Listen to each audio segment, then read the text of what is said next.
Так, ну что, я пишу тогда, да? Уж, пожалуйста, может, звонить уже сразу пора.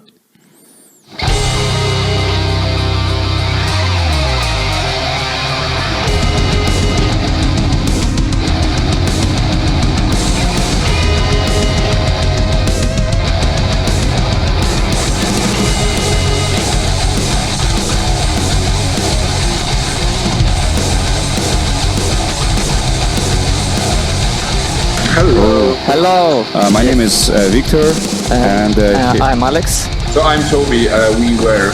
Меня зовут Дан. no, you are Pan Ganush, I know you. First of all, I want to thank you for this great game and this unforgettable adventure. Our community is very excited about this game, so thank you. It was great. And the first question will be about game characters, because one of the main game characters is you, Daniel. Pan Ganush, can you tell me, are you pleased with this character because he has your face and many people will recognize you as Pan Ganush? How much of you in this character? The history of this, of me being him, is a little bit different than it seems. It was supposed to be a character played by Brian Blessed, who is a kind of famous and very cool British actor that I really like. But then we realized that we wouldn't have enough time to record so many dialogues, so we changed the role for Brian, who is in the game as well, and we used a different actor. But both Brian and the different actor are much older than the actual character in game, and the character was supposed to look like Brian Blessed when he was younger, and I also happened to look very similar to Brian Blessed when he was younger. So I decided that it could be me, and we didn't have to search for anyone else. Not saying that I don't like being that character. I think that the character is quite cool, and in some ways even similar to me in behavior, let's say. But generally, it wasn't written as a role for me, or I'm not voiceovering the character or anything like that. It's a different actor, so it's just my face. Wow! So it was an accident. Basically, yes. Or it was an accident, and I used that accident to sneak into the game. You have video on YouTube where you fight in armor with sword, and I want to ask you to tell about these duels and about your injuries maybe you had during these fights, and how hard it was. It's not. I'm not an actual. I don't do this very often, so I'm not a kind of a hardcore as it may have looked. Basically, we were dealing a lot with those guys who are doing reenactment or HEMA or living history. This particular event is actually has origins in Russia and Ukraine. It's Battle of the Nations. So it's a big tournament that is basically according to medieval rules. It's a world championship, and it happens to be 3 times or 2 times in Prague. So the world championship in the Battle of the Nation was in Prague, and we were sponsoring Czech team, and we know a lot of people who are doing it. So basically, when we were there, I tried to fight with one of the guys for fun. Before we tried a little bit of fencing lessons and stuff, but nothing too serious. But generally, I wanted to try how tough it is, how much you feel when you are hit and stuff. These armors are quite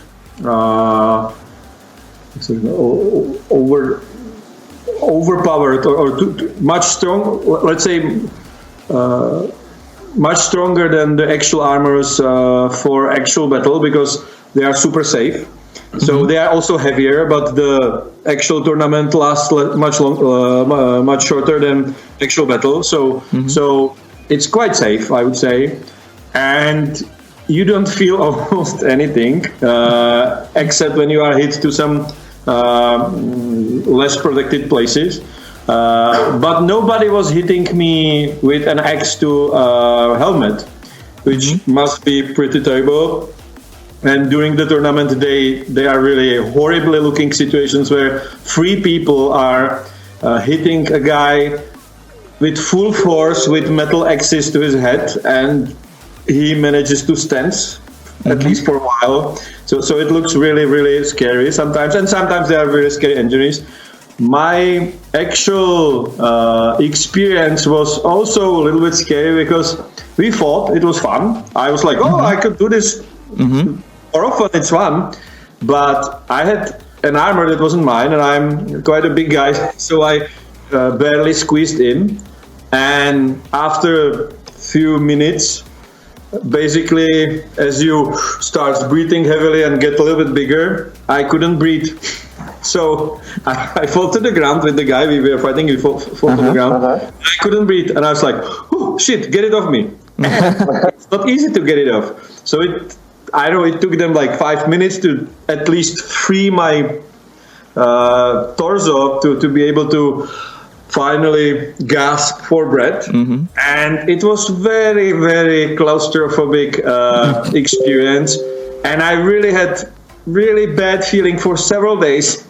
Anytime I remembered, I was like, never more. And then a lot of people told me that who actually do this often, that they had the very similar experience at first as well. So and especially when you are injured. So you are fighting, and all of a sudden blood starts to pour from your on your arm, but you don't know what happened. You don't see it. And to take off the armor takes like 10 minutes. And so for 10 minutes you see blood, and you don't know what happened, if it's just broken or scratch or if it's something worse. And it's so even if you look at the tournament, sometimes people just pass out. They are hit and they really unconscious and fall down. Wow. And nobody knows what happened. You see a knight. You don't see the face of the guy and anything, and you don't know if he's dead or just passed out, or if he's just resting and catching his breath. So that's kind of a little bit scary. So that's something that somehow would be great to implement in the game, but it's very hard. This kind of claustrophobic feeling of being in an armor. I have a question about the name of the main character, because in English translation his name is Genry, and in Russian localization his name is Injdrich. So what his Czech's name? Czech is Jindřich. So the Russian. And it's a Czech equivalent of Henry. Basically, it's the thing is that I think somebody asked me this before, or maybe someone from Russia actually, on Twitter asked me why we did change some of the names from Slavic to English, and if we do a Russian translation with proper Slavic names. The pattern we followed is that the Slavic names mostly remain Slavic, so if they don't have equivalent in English. So, and most Slavic names don't have equivalent in English. So Hanush is Hanush, Lord Hanush. Lord Radzik is Radzek in Czech. So sometimes we switch to German because at the time a lot of people have German names, but we only translated the English names or and basically all the names that are in English have origins in Latin or Jewish or Greek. So Peter, Daniel, all those names have biblical origins basically. So those have equivalent in English, and we use those English equivalents if possible. Yeah, okay, I see. And I want to tell you about a funny bug that I have, because I think it was unique. Because Teresa, a girlfriend of Injdrich, followed me. She persuaded the hero all over the map. She walked through the whole map, all soiled in mud and blood, and she ruined all cutscenes for me because her appearance was surprised every time. Even in the castle of Baroness, in the romance scene with the Baroness, and suddenly Teresa appeared, so it was very creepy. You had the day one patch? Yes, of course. It was Xbox One version. Maybe this is the problem. I don't know, but it was very funny. And have you some situation like this, or maybe another funny bugs that you've noticed during your development? We had this is like, of course, that we had hilarious bugs. And in beta, there was a bug that, and it was absolutely unintentional, ridiculous accident, that women who had brooms started to flying on them, like witches. And I don't know how it could actually happen, but there are videos on YouTube of women flying on brooms. Basically, some animation got screwed up. Probably they were supposed to walk somewhere, and somehow they were carrying a broom, and somehow it got under them during some weird animation fuck up, and they fly on the brooms and look like witches. And you wouldn't think that this is like possible because it looks like something intentional. And in other game probably, and it's a very bizarre coincidence where like 1 to million that it's going to happen, and it happened. This what happened to you? It's much more. There could be a reason for it. That something went wrong, and one of her scripts were not ended up properly probably, and then she continued to follow you everywhere because somehow she didn't receive the script to stop following you. But there are some bugs that are absolutely ridiculous, and we never thought that it could happen, and we didn't know. Like before we shipped the game, there was like 100 people testing it, and I would say that most of the stuff, or of course there are some things that are very rare or that we knew of or something, but a lot of the stuff is something we never seen before, and it just happens because people play the game differently than all the testers here, and I'm sorry for that. We are trying to fix it as soon as possible. I saw you wrote on Twitter about these bugs, and I saw you wrote about different creation of fans, and including rap about Kingdom Come. There was a guy who created the Henry sword from wood, and it looks quite cool, I would say. This rap song is also quite good. It's not some just like funny thing. It's like proper song that sounds actually good, and somebody really is good at rapping.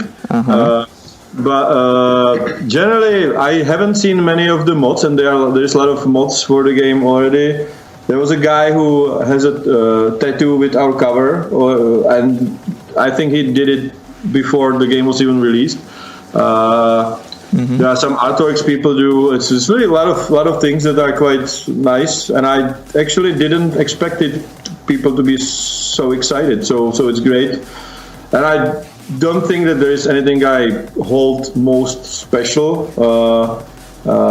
The wooden sword, for example, is a lot of work, and I was surprised that they did it. What do you think about the mods, about quick saving, and mods which make game simple? There are also mods that make it harder, actually. So there's also another thing I wouldn't expect. But generally, in next patch that hopefully is going to be released this week, it's a little bit delayed, we added save and quit. With saving, it's So basically, the fact that people had to make the mod, saving mod, is a little bit our fault, because like we had a very intense discussion about if we want to make save and quit or not. Generally, I would be for it, but with some limitations, because the game is really based on some that you care for the character, and you have to do tough decisions. And if there is unlimited save, those tough decisions are quite not as tough. So you don't care that much. So basically, that's the reason why we wanted to limit somehow the saving. But on the other hand, we are pretty aware that save and quit for many people in many different situations is very important thing, because like kids are starting to shout at you or something, you need to stop playing and take care of them. So you need to save and quit. The problem was that on consoles, for example, there is no quit. So if there was a save and quit, basically you can immediately load. So it's basically quick save. So that was, and then we were discussing other options. If there is this save and go to menu thing, maybe we will prohibit the player from. We will hide the save until you restart the game or something. But then we said to ourselves that it will be too complicated for people, that they wouldn't understand why the save is not visible or stuff. So the first thing was, okay, so let's not do save and quit. And then it was probably not the best idea. So then we added this in the way I just explained. So you would not be able to load the save from within a game. You will have to load it from the main menu. Basically means that you either have to restart the game or die. So it's not that much of an exploit, I would say, and still allows people to save when they need to stop the game. So which is, I would say, a good compromise. Okay, thank you. I want to ask you about humans, whose appearance was a summer surprise for me, because in Old Rus they were known as Polovцы. And Kipchaks, so I guess Polovцы, Kipchaks, the same. And it's well known that at the 13th century they were dissolved into the Mongols, and in the 15th century Polovцы are perceived as Mongol Tatars completely. And so it was surprising to meet Polovцы in Bohemia in 15th century.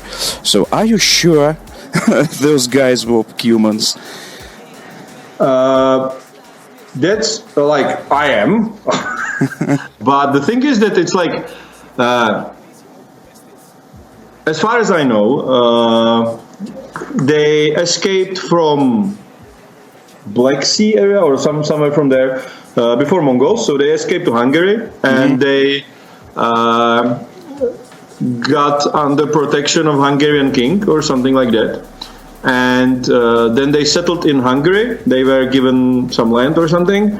They were mostly Christianized, I guess, and generally lived there since then. And even today, there are people who are the descendants, and they are celebrating some events and stuff. But the little bit complicated was to find out how they looked. I would say that there's not many depictions of them, and when we researched, like we were still hitting that they basically used similar to those nomadic tribes or Tatars, or they used similar horses, similar bows, similar armors. Maybe some of the things that we used, but I it's very hard to say. For example, their armors may have looked more European at the time of our game. But on the other hand, it was very tempting, and it's not clear absolutely. So it was like there are like very few depictions of them actually in armor. And those depictions are very like shitty. It's like very bad drawings or some sculpture. So we let ourselves a little bit of kind of like artistic license to depict them as a little bit, maybe a little bit more old school than some of them may have looked at the beginning of the 15th century. But generally, yeah, the tribe is there. The whole event is pretty well documented. So they really invented Bohemia. King Sigismund really hired them. He hired them because they were probably the cheaper than Hungarian nobility as a mercenaries. So they, because of that, they were a little bit more brutal, because part of the deal was that they are going to plunder as their salary for joining Sigismund. So they speak Hungarian in the game, yeah? Yeah, and that was another decision we had to make, because nobody speaks Cuman today.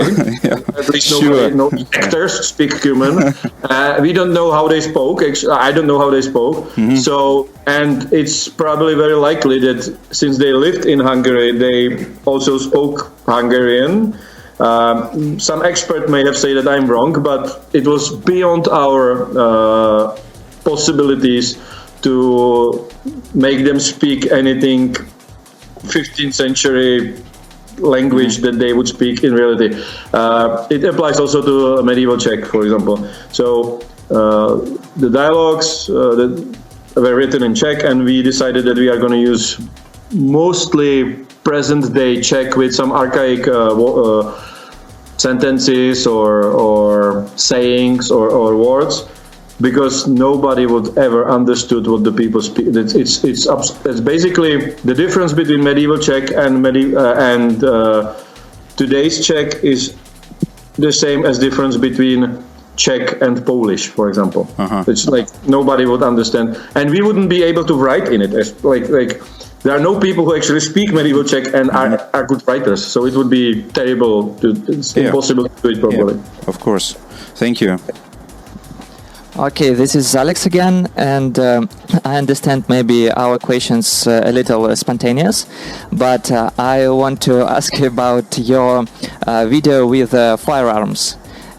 Because I saw you shoot with the gun, and I want to ask you: this is your holiday, or it's maybe your hobby, and how it helped to relax? You can say it's a hobby. It's legal here, so we have one of the most liberal. So far, we have one of the most liberal gun laws in the world. So basically, very similar to US, but at the same time, we are the 6th safest country in the world. So no horrible events, mass shootings or anything like that. So very very little gun deaths and stuff. So it seems to work. Our to get a license is harder than to get it in US, but then you can conceal carry. We are one of the 5 countries where you can actually carry a gun anywhere if you have the license. And the thing is, when we were working on Mafia, we wanted to try as close. That's my approach on everything. I have to try it before when I want to create something. So we're thinking about how to try to get in a real shootout. So then we discovered paintball, and in 1998, the paintball was not as it was kind of new thing, at least in our country. And so we tried paintball, and I quite liked it. And a couple of years later, I found out that I can buy my own stuff, and that there are people who are doing quite hardcore things, like they are really trying to emulate actual military techniques and stuff. So seemed interesting for me, so I tried it as well. And from there, I met a lot of soldiers and other people who are who work with actual guns, and so they let me trained with them with actual firearms to see what's the difference between paintball and actual firearms.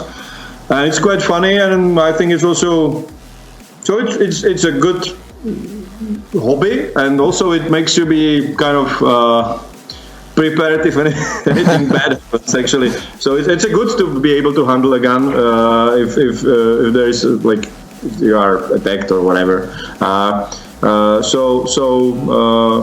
Yeah, and I managed to know some people who are actually trained, like instructors instructors, yeah, for the military or for special forces. So I can go to range with them, and they can show me some stuff that normally you wouldn't be able to run at a range, for example, with a gun around. You have to stand in a box and shoot at the target. So I can, with some people, I can try to shoot during running and different kind of basically a combat shooting, not just the sport shooting. So, and that's also, it's much more interesting than just shooting at the target, to shoot some like actual practice that could be used in real life, for example. Yeah. So you have real training with soldiers, am I right?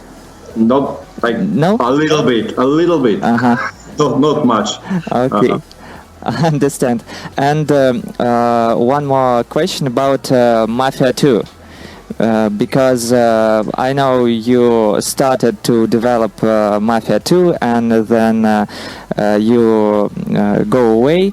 And what was the reason of that? I wasn't very happy there. It was going to a direction that but I didn't left.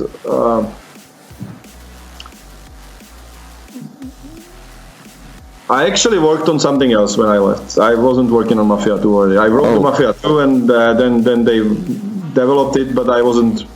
Most of the time I wasn't involved. So when people asked me why some of the stuff is in Mafia 2 and some of it isn't, I don't even know, because I didn't work on it during the last year of development.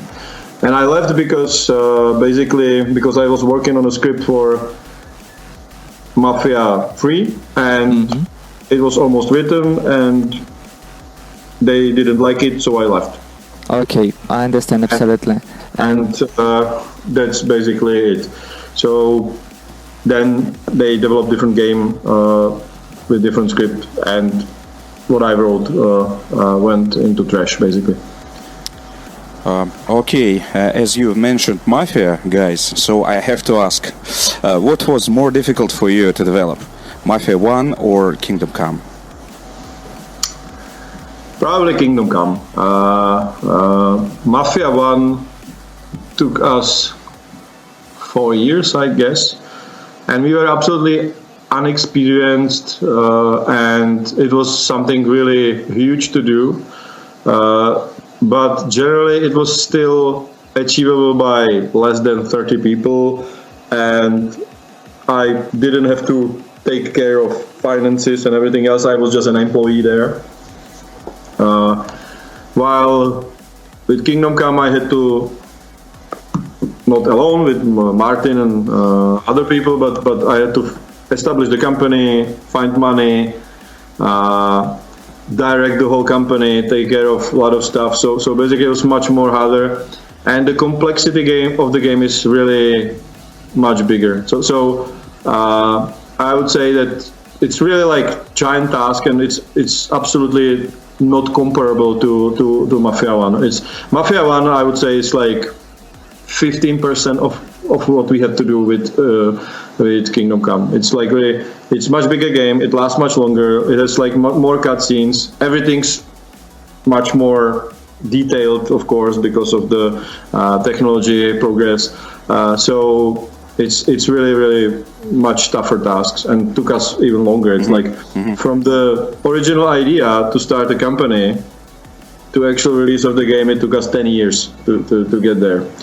So for 2 years I was just looking for the money and basically almost getting broke before I found an investor and stuff. So and what did you say to yourself and to the team in moments of despair? I was kind of like, I already had 2 very cool, in my opinion, games cancelled before, so I know how it feels when you spend 2 years on something and it ends without any resolution. So it's just like, oh, and for the first time it was really hard because like you still believe, oh, it's so great that it couldn't happen, that it's gonna go to gonna get cancelled, and it got. So that taught me a lot. For the second time, I was like more prepared. This time, it was mostly in our hands. So basically, I didn't give up, and I was really fighting hard to get it done. And of course, that we are partially also lucky. But for example, when we didn't find a publisher, I was really convinced that, and it wasn't just my intuition. It was also we had some market research. We had some focus groups and all those stuff, and everything said, okay, this is going to be. There are people who want to play this. There is enough audience to buy this. So if you do it and do it right, it's going to sell. There was a lot of indicators that it's going to work. So when the publishers didn't buy it, basically. I still believe that if we somehow manage to finish it, that it's going to be good. And thanks to Kickstarter and our backers, we got the chance. Maybe during the development, you and your team have a problem, and you didn't know how to solve it. And after that, you have aha moment when you, yes, that it is. We had such moments like 3 times a day for whole development. Wow. Well, it's like probably people don't get it, but like some of the things seem kind of simple when you because like they are present in other games, but an RPG that is really open world and kind of this much of a simulation like our game, they are really very unpredictable, and the systems behind everything are much more complicated than in, I don't know, let's say even other open world, like if you compare, if some, like let's say Mafia 2 is also open world game, there's a lot of characters, there's a lot of on screen, there's a lot of mechanisms in it, but generally there is not much things that can kind of interfere with each other. So you are on a mission, and when you are on a mission, there's a strict goal. It is probably just one way how to do it. If you kind of go somewhere else, it's get cancelled or something. And there's very limited amount of things you can do in the city, and they are also very predictable. But in our game, all those things are quite unpredictable, very complicated. There are a lot of systems behind it, and everything interferes with everything else. So it's really, really complicated.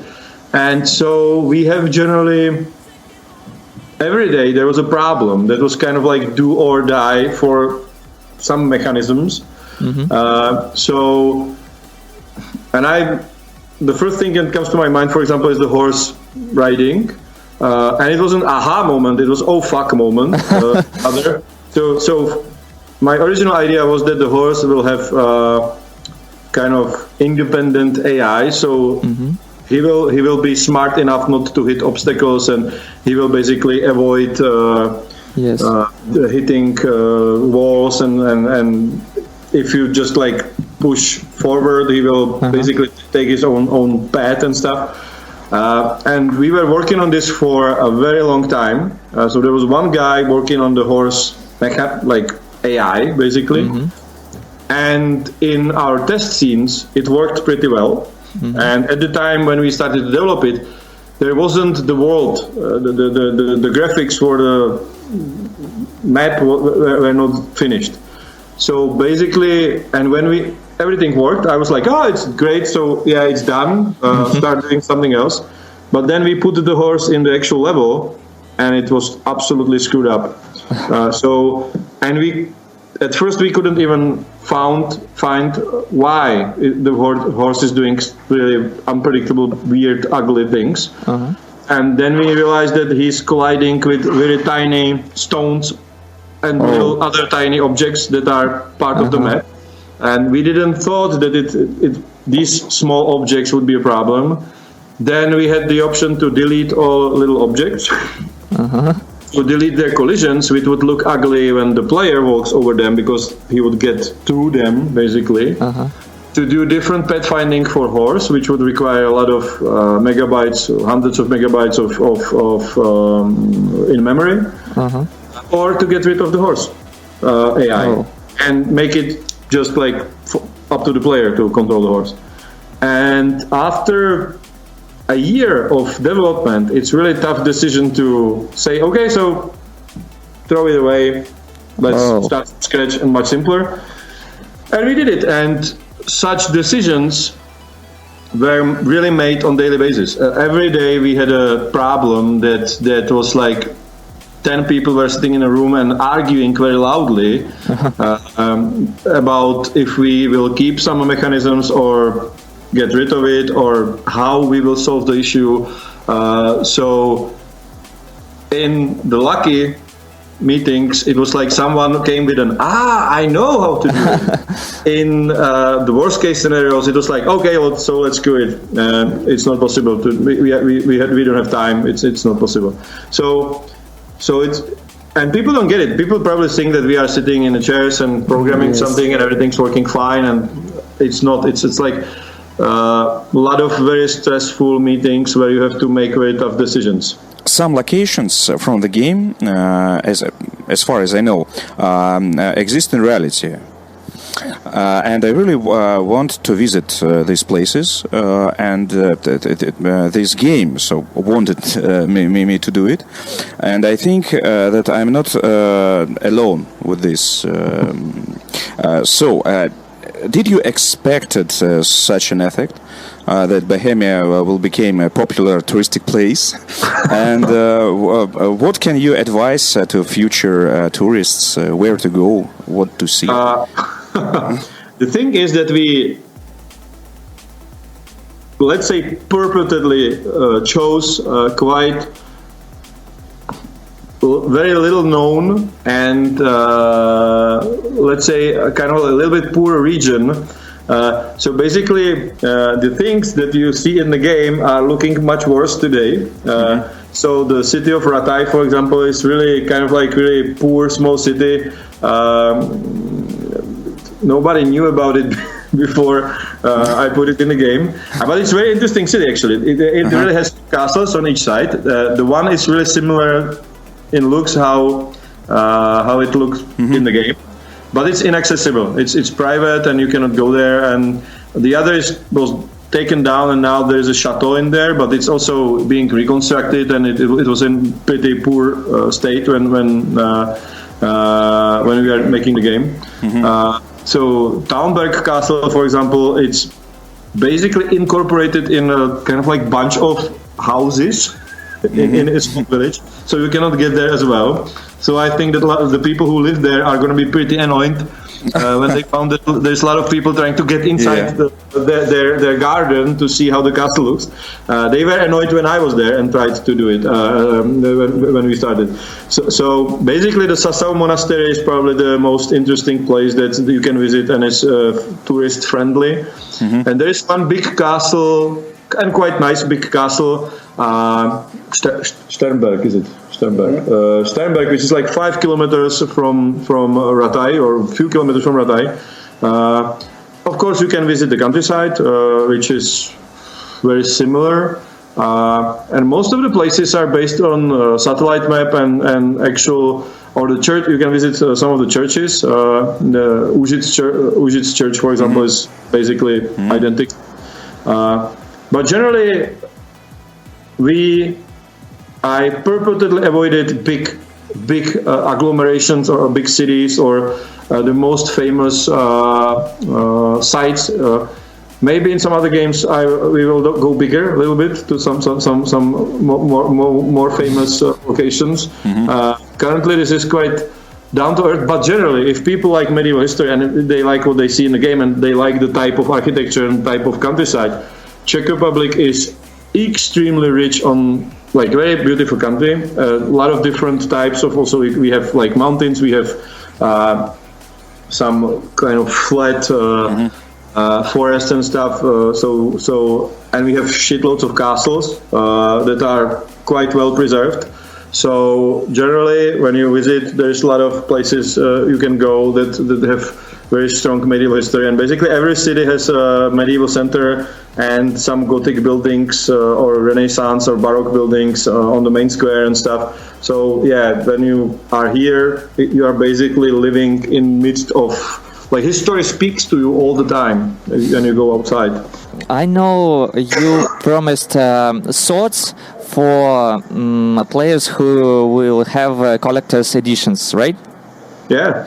And I want to ask what happened with these swords. Player got it, and maybe they write to you with their emotions.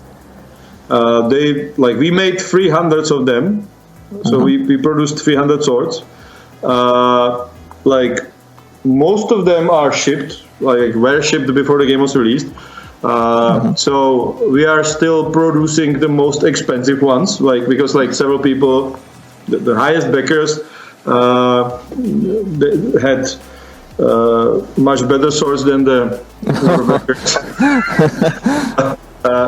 And these are really handmade engraving and stuff. So one of my former schoolmates, who is an engraver like me, is currently putting last finishing touches, engraving some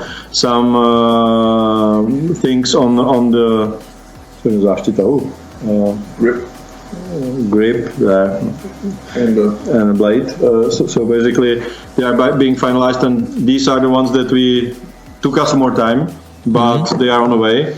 And we developed 300 swords. They should be battle ready. I got mine sharpened, so it's actually really able to cut things in half. And they are forged by hand. They are actually they are not machine produced or anything like that. Everybody also received quite nice wooden box. So it was a logistical nightmare. But on the we are a software company, and we produced 300 swords on top of thousands of different other craftsy items like metal figures and wooden engravings and such things. I studied at a school of applied arts. So basically, the guy who produced the swords studied at the same school as I. The guy who produced wooden engravings is my basically from the same class as I am. The guy who is doing the engravings on the swords was sitting in next to me in class, and we also produced coins, silver coins and brass coins for backers. So basically, it's a replica of 15th century money with some motif from the game as well, and it's really like real money quality. So it's like it's made by a guy who is making golden medals and stuff like that, and he's also my classmate. So basically, I did a little bit of blacksmithing, but I'm an engraver originally. So I studied painting and drawing and stuff, and engraving, because I could probably produce money or some medals, money and such stuff. So I was sculpting a little bit, drawing, painting, and because we worked with metal, part of my education is also blacksmithing, but just few lections, let's say. Wow, it's very cool. So I made my own hammer, and I made some nails, and I made basically the tools for engraving. We made them ourselves during our lectures for engraving. So we at first we were blacksmiths to make our own tools for engraving. Basically, that was how it worked in the school. I understand. Can you give just 3 tips for Russian developers who want to make a major historical game? Well, so first tip is it works. It's possible. So that's everybody was telling us it's not possible. Nobody's going to be interested and stuff. So if you do it right, it seems to work, and people are really seem to like it. My general philosophy, and I would love more people to take this approach, because there's very few games that are developed this way, is that a game should be an experience, and it doesn't have to be that much gamey, let's say, but it has to make sense.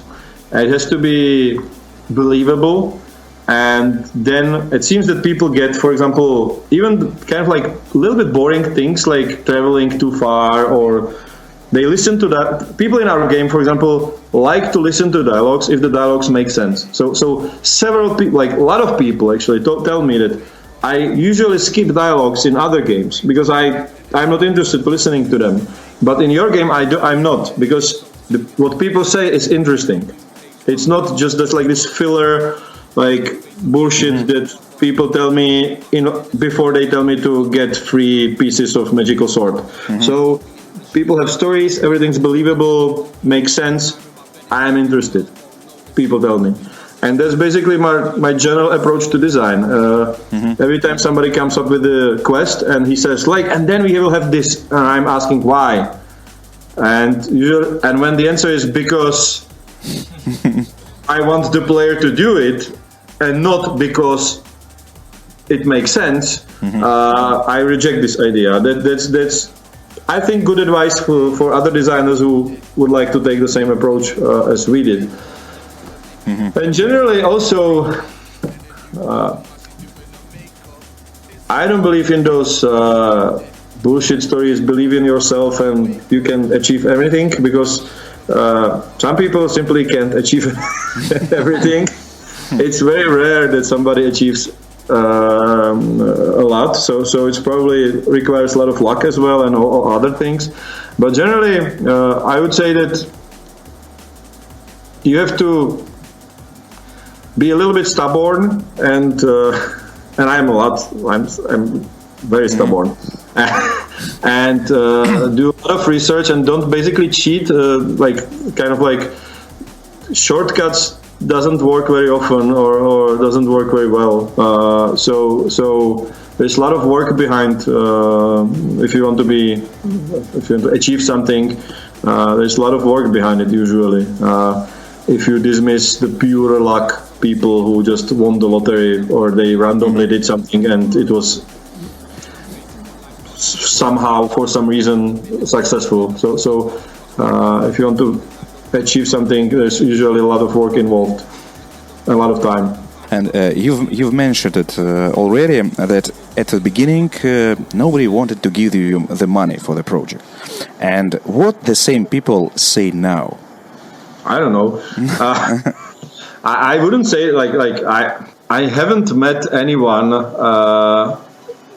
yet. It's not like that the same people who said no 4 years ago are now knocking on our doors and saying I was so stupid, take my money now, or something like that. It's not happening. Definitely there is more interest from some develop publishers and stuff now, but not. And I have kind of a good feeling that I was right and they were wrong. But on the other hand, it's like we haven't shipped 10 million copies yet. So it's not that they would kind of it's not a big deal for a big publisher to not make money on our game, because we are still not comparable with the biggest titles, for example. And the thing is, I met a guy who told me that he rejected Viktor Kislev from Wargaming when he was offering him World of Tanks. Yeah. This guy must be kind of Yeah. of what he did. So I know many guys who rejected Viktor Kisly. Yeah. So us compared to this is like. So we have to work more, maybe, on the other projects. Kingdom Come 2, where everybody is waiting it, because we want to know about Sword and this mustache guy. It's basically no comment. There is a cliffhanger at the end, so but it's basically no comment. Currently, we are really working on still on the first one. We are trying to fix it. We will probably add some more stuff and into it over time. So we really want to do a lot of service to the people who bought it. It's a shame that there are some bugs, so we need to fix those first, and then start speaking about something else, let's say. And my last question: what books teaching you during the life? Which books you will say that they teached you something and made you this person as you right now? I read a lot of science fiction when I was and I started and it was really bizarre because I read adult science fiction books when I was 12 years old or something. Everything that was available during communism. So from the Western, I read brothers Strugatsky, yes. Strugatsky, tak. Picnic by the Road and all those things as well. But also like artistically, let's say, what influenced me a lot. Of course, it was Lord of the Rings, but I read it 30 years ago. But not since then. But it was very, very, and I think that the Tolkien's approach is also very hardcore. He was also very serious about how he designed stuff for his world, and he developed his own languages and stuff. So he took also. I like Valtari, for example. There is a good trilogy from him called. Only if I knew how it spoke in English. There is a trilogy about Valtari, about a guy who basically lives in the same period or a little bit later than our game, in the 15th century, I guess, 15th, 16th century. And Mika Valtari, a Finnish guy, and it's also very interesting. One of the books is called Blood something in English, I also love. And that's what's connected to Kingdom Come a lot, is Sapkowski's Hussite trilogy. It's absolutely awesome. Yes, of course. And I would say that's probably the best book on the period we are dealing with. It's a fantasy, but it's the historical research that he made and informations about the period that are in the book is awesome. It's absolutely great, and it's one of the best books. It's basically my favorite book. And I don't like the story of the guy. I think that the main hero is an idiot. I like the setting, and I like the world, and I like the other characters. So basically, I like to be in a presence of those people and enjoy what they do. And I don't care about the story, which is I think Sapkowski's biggest plus or perk. So Hussite trilogy from Sapkowski is awesome, and the main influence for the game for me was a Czech book that's probably not translated to any other language, and it's 150 years old. It's Zygmunt's Winter, Cultural Picture of Czech Towns or Czech Cities, and it's basically a collection of 2,000 pages, big collection of stories from old chronicles from 15th, 16th, 17th century chronicles. Wow. Deals about daily life, and some of the stories that are there are absolutely ridiculous and funny, and it's basically the biggest knowledge base about the daily life of people in medieval period. So that's something I went through, and there are hilarious similarities between today and then. So basically, the taxi drivers are absolutely comparable to a medieval foremen, which is like horse cart drivers. And basically, if you remove word cart and replace it with taxi or cab, basically, like they ride drunken around the city, they cheat people with their prices, and all the criticisms for today's taxi drivers in many cities are the same in the 150 years book about 600 years old events in our history. So it was really, really good read. Thank you. It's amazing. Okay, and the last question from me. How many things was realized in the game as a percentage of the plan? You mean removed or? No, realized in the game. So, Yeah. Mm-hmm. That is kind of tricky to say. I think it was more than we originally planned. So of course we cut some stuff out, but we added more stuff on other hand. So basically, let's say from the original vision, it could be like, I don't know, 80%, or it's hard to say, but some of the things had to go. But on the other hand, the game is much bigger. Some of the mechanisms are better than I expected that we would be able to make them. We have more quests. The game is like twice the size. Like original plan, when you look at the Kickstarter, it was like the main story will have like 15 hours and the plus 30 hours of side quests, which is like 45 hours. And now most people who finish the game say to me that they spent 70 to 100 hours in the game. So it's really twice the size of what we originally thought. So basically, in this regard, we made 160% of what we originally planned. So have you left something for other part of the game? I mean, sequel, of course. We had to leave out a lot of, like, as I said, the horse is much worse than I would like to. We removed a lot of mini games that we planned, and they were designed basically. So blacksmithing was supposed to be part of the game, and is not. But it's not the only mini game that we cut off. So. But generally, from story perspective and general game mechanisms and stuff, I would say we achieved more than we planned. Great. So we are looking for a sequel, of course, and wish you patience and good luck, of course, because I think the game is unique, and I think we need more games like this. Thank you very much. Thank you. Goodbye. До свидания. До свидания.